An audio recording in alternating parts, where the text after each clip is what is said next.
Welcome to my channel. तो आज हम developmental anomalies of oral and paraoral structure start कर रहे हैं, जिसमें हम फर्स्ट सिंड्रोम क्लीडोक्रेनियल डिसॉस्टोसिस ले रहे हैं। तो क्लीडोक्रेनियल डिसॉस्टोसिस के सिनोनिम्स होते हैं। सिनोनिम्स मतलब वो नाम जिससे आप मतलब जिस और नाम से इसको बोल सकते हो। जैसे कि उसका और एक नाम है मैरी एंड सेंटन्स डिसीज़। तो इसको शुतावर्स MS सिंड्रोम भी बोल सकते हैं और म्यूटेशनल डिसॉस्टोसिस भी बोल सकते हैं। सो इन लोगों ने इस पे काम किया था, तो इनका नाम दे दिया है। म्यूटेशनल डिसॉस्टोसिस मतलब वो किसी म्यूटेशन की वजह से ऐसा होता है। जो म्यूटेशन होता है उसके बारे में हम आगे पढ़ेंगे। तो इंट्रोडक्शन में ये अननोन इटियोलॉजी से होता है ऑफन बट नॉट ऑलवेज। ये हेरिडिटरी और कंजेनाइटल हो सकता है। तो ये मेंडेलियन डोमिनेंट है, मतलब किसी एक की जीन पे भी होगा। किसी एक क्रोमोसोम जो पेयर होते हैं, किसी एक क्रोमोसोम में भी अगर होता है तो वो उस इंसान को हो जाता है। ये ऑटोसोमल डोमिनेंट होता है। इसका मतलब कि ये सेक्स क्रोमोसोम पे डिपेंडेंट नहीं है, मतलब ये मेल और फीमेल में इक्वल होगा। और ये फेमिलियल है क्योंकि ये मेंडेलियन डोमिनेंट है। तो इसके अगर हम क्लिनिकल फीचर्स देखें तो इस पे है एबनॉर्मलिटीज़ ऑफ स्कल। तो स्कल में कुछ हम नीचे ऊपर से नीचे तक जाएंगे। तो पहले तो स्कल आता है, फिर दांत आते हैं, फिर जॉ, फिर शोल्डर गर्डल में कुछ प्रॉब्लम होगा। जो लॉन्ग बोन्स है जैसे कि फीमर और ये तुम्हारा रेडियल अल्ना, वो सब शंट हो जाएंगे, तो छोटे हो जाएंगे। सूचरल और वोमेनियन बोन्स क्या होते हैं, ये क्लिनिकल फीचर नहीं है, मैं बता रही हूँ अगर किसी को पता नहीं है तो जो फॉन्टेनल्स होते हैं ना स्कल में, जब वो फ्यूज़ होते हैं एक साथ, तो कभी कभार कोई बोन ऐसे बीच में रह जाता है। ठीक है, अगर ये ऐसे फ्यूज़ हो रहा है तो ऐसे ये बोन यहाँ पे रह गया, तो इस बोन को हम वॉर्मेनियन बोन या सूचरल बोन्स बोलेंगे। जो bone cluster with in a suture हो जाता है। ये अगर सूचर है जो फॉन्टेनल स्कल, जब स्कल बाहर आता है तब उसमें स्पेस होता है ना, वो बोन फॉर्म नहीं हुआ होता है तब तक, तो वो सूचर बनने के बाद फॉर्म हो जाता है, फ्यूजन हो जाता है उसका। स्कल फॉन्टेनल्स जो मैं बात करी थी remain open and delayed closing. जो इस क्लीडोक्रेनियल डिसॉस्टोसिस पे जो स्कल का फॉन्टेनल है वो खुला ही रह जाता है या उसकी डिलेड हो जाती है क्लोजिंग। जो लार्ज सूचर होते हैं जो कि रिमेन ओपन ही रह जाते हैं। तो मैं दिखा रही हूँ इधर, तो इस फोटो में आप देख सकते हो जो ये फॉन्टेनल है ना वो खुला ही रह गया है। यहाँ पे भी जो सूचर है वो नहीं बना है प्रॉपरली। तो अगर इस फोटो में देखो आप, इस फोटो में ये आपको फॉन्टेनल दिख रहा है, ये खुला ही रह गया है। यहाँ पे भी ये खुला ही रह गया है। तो अगर फिर से देखो, ठीक से देखो, तो क्या क्या होता है क्लिनिकल फीचर्स में। एबनॉर्मलिटीज़ ऑफ स्कल में क्या हो जाता है, जो फॉन्टेनल्स हैं वो खुले ही रह जाते हैं या कभी कभी जो वॉर्मेनियन बोन्स है वो फॉर्म हो जाते हैं और डिलेड क्लोजिंग होती है। और वॉर्मेनियन बोन्स आर कॉमन। सर्जाइटल जो सूचर होता है वो ऐसे संकन हो जाता है, ऐसे सिकुड़ जाता है। इसकी वजह से फ्लैट स्कल होता है। यहाँ पे देखो तो फ्लैट स्कल है ना। तो इस सिंड्रोम से एसोसिएटेड एक नाम है आर्नोल्ड हेड। तो आर्नोल्ड हेड मतलब क्या है, जो स्कल है वो बहुत लार्ज होता है। तो इस बेबी को देखो, इस अगर फोटो को आप देखोगे, इस फोटो को अगर आप देखोगे ध्यान से, तो आपको दिख रहा है कि इसका स्कल बहुत लार्ज है, इसका ग्लोब्यूलर हेड है और स्मॉल फेस है। Skull large, globular head and small face. जो बोन्स होते हैं फ्रंटल, पैराइटल और ऑसिपिटल, फ्रंटल, पैराइटल और ऑसिपिटल वो प्रोमिनेंट होते हैं, उनकी बॉसिंग होती है। यहाँ पे मैंने लिखा है जो फ्रंटल पैराइटल बोन्स की बॉसिंग हो, फ्रंटल ऑसिपिटल पैराइटल बोन्स की बॉसिंग होती है। और ये जो साइनसिस होते हैं उनमें हम नीचे आ रहे हैं, हेड से स्टार्ट किया हमने, स्कल्स वगैरह देखे, बॉसिंग देखी, फिर हम साइनस पे आ रहे हैं। तो पैरानेजल जो साइनसिस होते हैं वो नैरो एंड अंडर डेवलप्ड होते हैं। पैरानेजल साइनसिस जैसे मैक्सिलरी साइनस, इथमोइडल साइनस से बहुत सारे जो साइनसिस होते हैं उनकी क्या होती है, नैरो होते हैं, छोटे होते हैं और अंडर डेवलप्ड, ज़्यादा डेवलप नहीं होते। और इसको हम ब्रेकियोसेफेलिक स्कल भी बोल सकते हैं, जो हम यहाँ पे देख रहे हैं, जिसमें एंटीरियर पोस्टीरियर का जो विड्थ है वो कम होता है, एंटीरियर पोस्टीरियर कम होता है, और उसका जो विड्थ है, जो मीजियोडिस्टल विड्थ है, मीजियोडिस्टल नहीं होगा ये राइट टू लेफ्ट जो विड्थ है वो ज़्यादा होगा। अभी नीचे आएंगे तो हमने देख लिया, तो हम शोल्डर गर्डल पे आते हैं। तीत बच्चे हैं वो हम थोड़ी देर बाद देखेंगे। तो ये जो क्लेविकुलर बोन होता है, जो ब्यूटी बोन भी कहते हैं इसको, ये उसमें पार्शियल एब्सेंस या फिर सिंपल थिनिंग भी हो सकती है, और वन और बोथ, एक तो एब्सेंट होते हैं, ताकि इस फोटो में देखो तो यहाँ पे दोनों में नहीं है वो बोन, तो यहाँ पे कंप्लीट एब्सेंस है, या फिर कभी कभी एक साइड में ही एब्सेंट होता है, और थिनिंग भी हो सकती है, थिनिंग की वजह से कभी कभी फ्रैक्चर भी हो सकता है उसकी उस बोन में। Shoulder girdle is completely partial absence, simple thinning of one or both clavicles, unusual mobility of shoulders meet in midline। तो unusual mobility होती है shoulders की, जो कि midline में meet होते हैं। long neck होता है, इनका नहीं दिख रहा है पर उनका long neck होता है। नैरो एंड ड्रूप्ड शोल्डर यहाँ पे दिख रहे हैं, नैरो और ड्रूप्ड शोल्डर्स होते हैं। फिर बोन्स के डिफेक्ट्स पे आते हैं।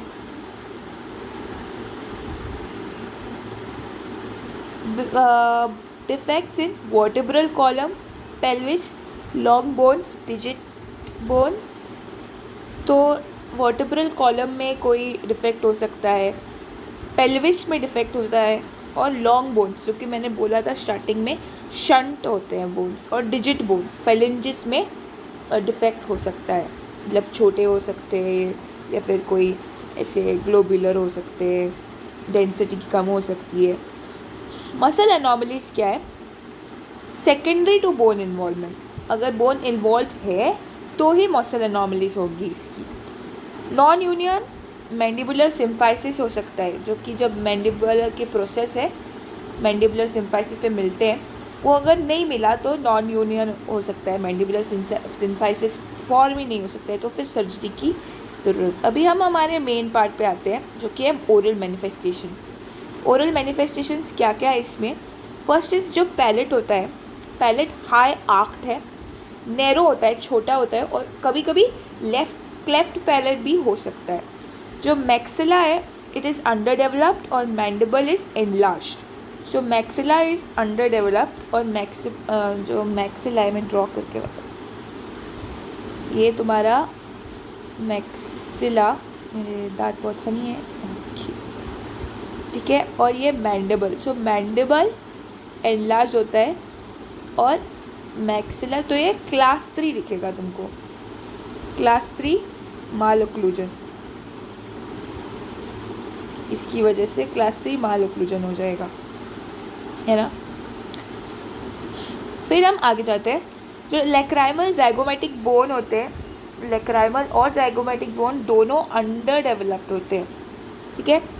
अभी दांतों के बारे में बात करें, so primary teeth prolonged retention, यहाँ पे देख सकते हो मैंने एक फ़ोटो लगाया है, यहाँ पे जो ये वाले टीथ है, ये दिख रहे हैं छोटे छोटे, ये प्राइमरी टीथ है। तो इनका प्रोलॉन्ग्ड रिटेंशन मतलब वो अपनी समय से ज़्यादा देर तक रहते हैं। यहाँ पे ऑलरेडी ये आ गया पर ये ऊपर नहीं आ रहा है क्योंकि प्राइमरी टीथ है। और सेकेंडरी टीथ में डिलेड इरप्शन, क्योंकि ये ज़्यादा देर तक रह रहे हैं प्राइमरी टीथ, तो डिलेड इरप्शन होता है सेकेंडरी टीथ का। जो रूट्स होते हैं वो ज़्यादातर शॉर्ट होती है और थिन होती है। ये जो रूट्स है वो शॉर्ट और थिन है कंपेरेटिवली नॉर्मल टीथ। पार्शियल एनोडोंशिया भी हो सकता है। अभी एनोडोंशिया क्या है, मतलब कि पार्शियल मतलब थोड़े दांत है और थोड़े दांत है ही नहीं। इसे फ़ोटो दिख जाएंगे अगर आप गूगल पे डालोगे, तो थोड़े से दांत होते हैं और कई कई पे दांत ही नहीं होते। पर इसी पर मल्टीपल इम्पैक्टेड सुपरन्यूमररी टीथ भी हो सकते हैं। मल्टीपल इम्पैक्टेड सुपरन्यूमररी मतलब क्या, जो कि एक्स्ट्रा है। तो जो मेनली होते हैं मैंडिबुलर प्रीमोलर रीजन में होता है, प्रीमोलर टू इंसाइजर रीजन में। यहाँ पे बहुत सारे दांत एक्स्ट्रा आ जाते हैं। एक्स्ट्रा मतलब जैसे कि एक और इंसाइजर आ गया या फिर एक और प्रीमोलर, एक साइड पे 3 प्रीमोलर आ गए या फिर 4 प्रीमोलर आ गए, वो एक्स्ट्रा दांत होते हैं, उसको हम सुपर न्यूमररी टीथ बोलते हैं। तो मैंडिबुलर प्रीमोलर रीजन पे आ सकते हैं। तो क्यों ऐसा होता है, तो postulated is due to incomplete और severely delayed resorption of dental lamina. तो जो डेंटल लमाइना होता है उसका एक तो इनकम्प्लीट या फिर सीवियरली डिलेड रिजॉर्प्शन, उसका रिजॉर्प्शन हुआ ही नहीं। जो डेंटल लमाइना का अगर रिजॉर्प्शन नहीं हुआ तो वो रीएक्टिवेट हो जाएगी, और वो रीएक्टिवेट हो गए फिर at the time of crown completion of normal secondary teeth, तो फिर एक और दांत बनाएंगी।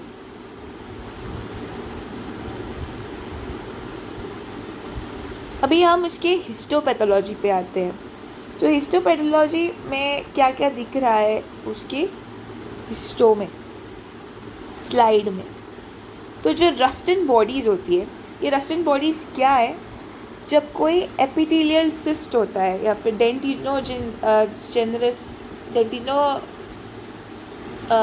कोई एपिथेलियल सिस्ट होता है,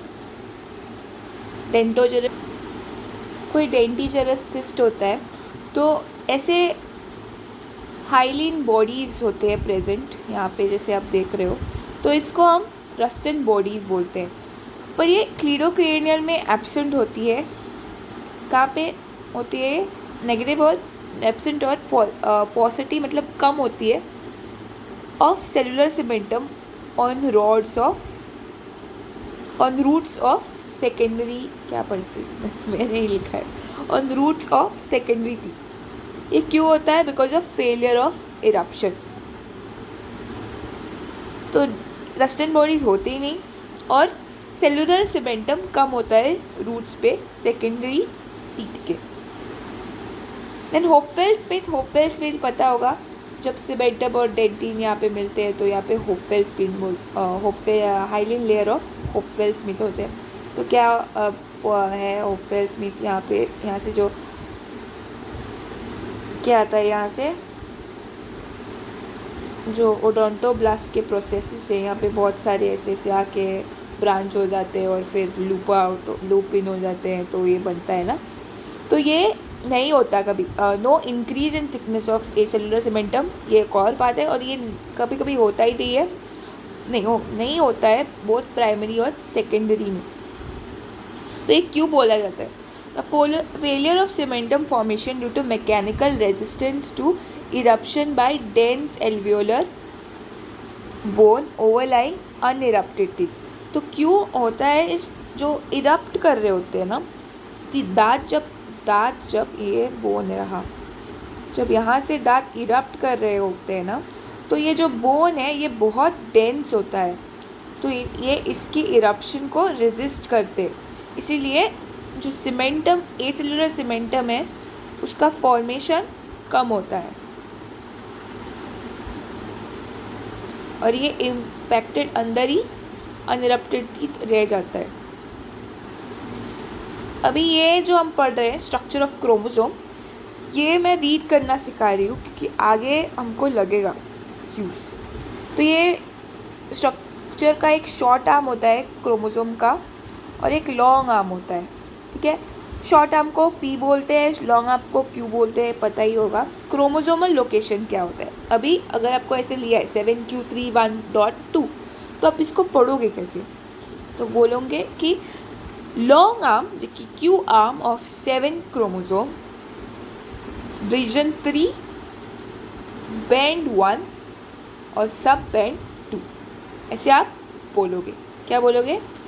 long arm of chromosome 7, region 3, band 1, sub band 2। भी हम आगे बढ़ते हैं, क्रोमोसोम का इधर पढ़ेंगे वापस। पहले हम रेडियोग्राफिक फीचर देखते हैं। तो रेडियोग्राफिक की फीचर क्या ही दिखेगा आपको? मैंने बोला सुपर न्यूमररी टीथ है, पार्शियल एनोडोंटिया हो सकती है, वही तो दिखेगा। फिर पेटेंट फॉन्टेनल दिखेगा, वो दिखाया भी मैंने। फिर रिब्स में कुछ डिफ़िकल्टी है, वर्टेब्रल कॉलम में कुछ ऐसे सब दिखेगा। वोर्मेनियन बोन्स भी दिख सकते हैं। तो अनइरप्टेड सुपर न्यूमररी टीथ मैंने दिखाया था, जो कहाँ पे होता है? Mandibular premolar to incisor region में होता है। पेटेंट फॉन्टेनल्स क्लोज नहीं हुए, सूजन नहीं फॉर्म हुआ, तो पेटेंट रह जाते हैं। वॉर्मेनियन बोन्स रह जाते हैं। Broad and anomalous cranial structure, तो मैंने बोला था फ्रंटल, पैराइटल, ऑसिपिटल बोन का बॉसिंग हो जाता है, तो वो प्रोमिनेंट ही रह जाते हैं। अंडर डेवलप्ड साइनसिस, मैंने बोला था मैक्सिलरी साइनस छोटा रह गया, narrow and under developed. Ethmoidal sinus, ये सब इससे नैरो ही रह गए। फिर हम क्रोमोसोम पे आते हैं। मैंने स्टार्टिंग में बोला था कि इसको म्यूटेशनल डिसऑस्टोसिस भी बोलते हैं। क्यों बोलते हैं अभी पढ़ेंगे। तो रीअरेंजमेंट हो जाए, जो लॉन्ग आर्म है Q8 Q22, 8 क्रोमोसोम के लॉन्ग आर्म पे बैंड रीजन 2, बैंड 2, रीजन और band 2। So 8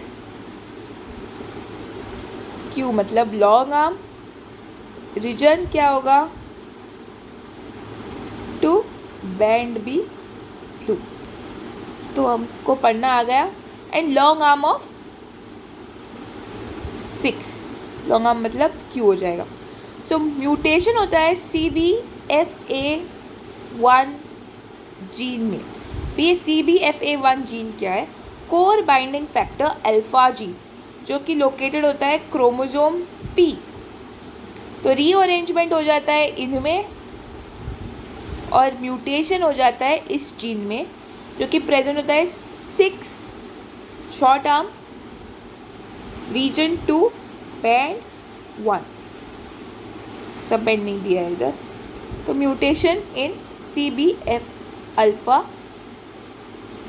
1, core binding factor alpha 1 gene located on chromosome 6p21। अभी हमने पढ़ लिया है कि क्या होता है, क्यों होता है, क्लिनिकल फीचर्स क्या है। अभी हम पढ़ेंगे इसका ट्रीटमेंट और प्रोग्नोसिस। ठीक है, ट्रीटमेंट आप ऐसा कुछ कर नहीं सकते क्योंकि अभी एक क्रोमोसोमल है, तो आप उसको ऐसे ट्रीट नहीं कर सकते, कोई दवा लेके ठीक नहीं हो जाएगा वो। तो उसका नॉन स्पेसिफिक ट्रीटमेंट होता है। आप उस बच्चे पैदा होने से पहले ही जेनेटिक काउंसलिंग कर सकते हो, अगर किसी में है तो आप बता सकते हो, उनको अवेयर कर सकते हो उसके बारे में। अगर आपके पास कोई आया तो उसको बता सकते हैं कि क्या क्या हो सकता है। मल्टी डिसिप्लिनरी अप्रोच लेना पड़ेगा आपको। जैसे कि अगर फॉन्टेनल्स खुले ही हैं तो protective head gear till patent fontanelle, और बहुत सारे सर्जरीज़ होते हैं, मैंने लिखा नहीं इधर, बहुत सारे ऑर्थोडोंटिक सर्जरीज़, इम्प्लांट वगैरह। आपको एनोडोंटिया है तो इम्प्लांट वगैरह लगा सकते हैं। इसे मल्टी डिसिप्लिनरी अप्रोच लेना पड़ेगा इसको हैंडल करने के लिए। क्लेफ्ट पैलेट है तो कोई जॉ सर्जरी हो सकती है, कोई रिस्ट्रक्चरल सर्जरी हो सकती है।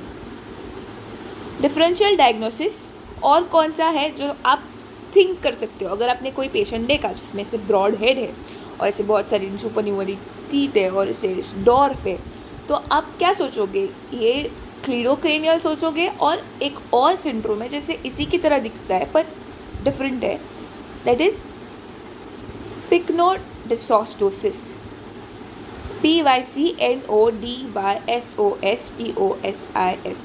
मेरे को समझ आ गया है, मेरे को समझ नहीं आ रहा है मेरा हैंड राइटिंग। नोडिसोसिस। तो इसमें क्या होता है, डॉर्फ होता है partial agenesis of terminal phalanges of hands and feet. इंसान डॉर्फ होता है, कम हाइट होती है उसकी, पार्शियल एजेनेसिस होती है, टर्मिनल फैलेंजेस मतलब हाथ के जो उंगलियां हैं, ये आप देख सकते हो, एजेनेसिस होता है इसका, और बोन की डेंसिटी कम होती है और वो बहुत फ्रेजाइल होते हैं, तो फ्रैक्चर के चांसेस है। इसमें हेड भी ब्रेकियोसेफेलिक जैसे आप दिख रहा है, ये नाक भी ऐसे बीक शेप्ड होती है इनमें, और फॉन्टेनल्स भी लेट बंद होते हैं, क्या ऐसे एजेनेसिस हो जाता है फेलेंजिस में। तो that's it for today guys. If you like my lecture, I hope you subscribe to my channel, like it if you like, and share it with your friends. Thank you so much.